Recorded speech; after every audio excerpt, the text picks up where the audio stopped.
Welcome to EQ Bloom. Today we dive into the HPA Axis, the body's command center for how we biologically respond to stress. Picture a conversation between your brain and your hormones, one that begins with perception, travels through chemistry, and ends in real changes in your heart rate, immune system, digestion, and even mood. This is the story of how stress talks to your hormones. Let's trace that signal from the hypothalamus to the adrenal glands and uncover how this ancient survival pathway both protects and disrupts our lives today. The HPA axis stands for the hypothalamic pituitary adrenal axis. It's not just a concept, it's a neuroendocrine relay system that helps your body interpret and respond to stress. It starts in the brain, specifically the hypothalamus, a small but mighty region that acts like a hormonal thermostat. When you perceive a threat, whether physical, emotional, or psychological, the hypothalamus releases CRH, cortisol releasing hormone. CRH travels a short distance to the pituitary gland, which just sits down below. The pituitary responds by secreting ACTH, which enters the bloodstream and targets the adrenal glands, perched like caps on top of your kidneys.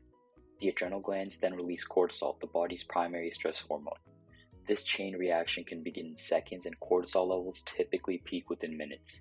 This cascade is ancient, adaptive, and essential, allowing your body to marshal energy, focus, and resources for survival. Let's zoom in on what this looks like in the short term, what we call the acute stress response or fight or flight. Imagine you're startled by a loud noise or a threat. Your brain immediately signals the adrenal medulla to release adrenaline, and shortly after, the adrenal cortex ramps up cortisol production. Together, these hormones orchestrate a rapid physiological response. Your heart rate increases to pump more blood to the muscles, your pupils dilate to sharpen vision, blood flow is redirected away from digestion and reproduction to prioritize survival. This surge enhances reaction time, reduces pain sensitivity, and even boosts memory encoding. Acute stress in this context is adaptive. It helps you respond quickly, decisively, and energetically. But here's a twist. This response was designed for brief encounters with danger, not modern, chronic, psychological stress. Now let's shift to what happens when stress isn't short-lived, when it becomes chronic, like a constant hum in the background of your life. In this state, the HPA axis becomes dysregulated. Instead of pulsing cortisol in healthy rhythms, the body may start overproducing or underproducing it. Overproduction leads to hypervigilance, anxiety, insomnia, and even high blood pressure. Underproduction, often after prolonged burnout, leads to fatigue, brain fog, and blunted emotional responses.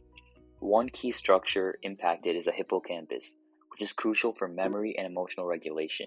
Chronic cortisol exposure can cause it to shrink, weakening your ability to learn, remember, and manage mood.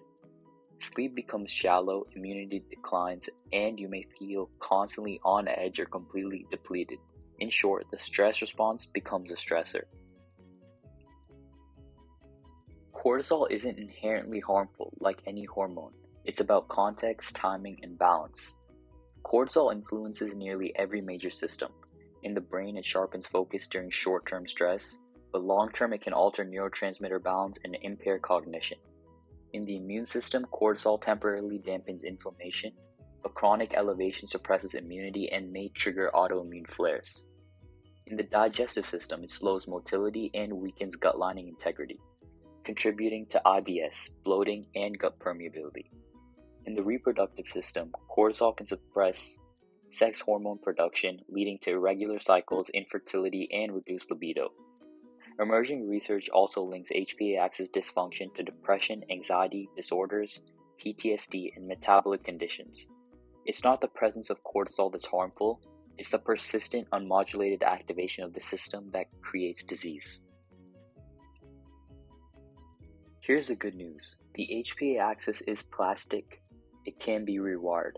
Certain lifestyle choices and mind-body practices help restore healthy stress rhythms. These include sleep.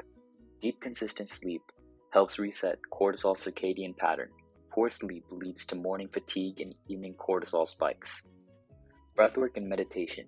These activate the parasympathetic nervous system, reducing CRH and ACTH release upstream. Exercise. Moderate movement boosts endorphins and helps regulate the HPA axis, but intense overtraining can worsen it. Nutrition. Anti-inflammatory foods, stable blood sugar, and omega-3s support adrenal and brain health. Mindset. How you interpret stress matters. Cognitive reframing can reduce threat perception and shift the neurochemical response. Even brief interventions like 10 minutes of deep breathing can downregulate the axis and reduce cortisol secretion. It's not about avoiding stress, but modulating your relationship with it. So what's the takeaway? Your HPA axis is not broken. It's likely overused, like a fire alarm that keeps going off. It's doing its job in an overwhelming environment. Stress is not just a psychological concept, it's a neurochemical message. If we learn to decode that message, we can begin to heal. Cortisol is not your enemy, it's a mirror reflecting how you live, breathe, think, and recover. Healing the HPA axis doesn't begin in a lab. It begins with awareness, education, and daily micro-choices that rebalance your biology. If this resonates with you, subscribe to EQ Bloom, where we decode the science of stress and help you listen to your body's wisdom.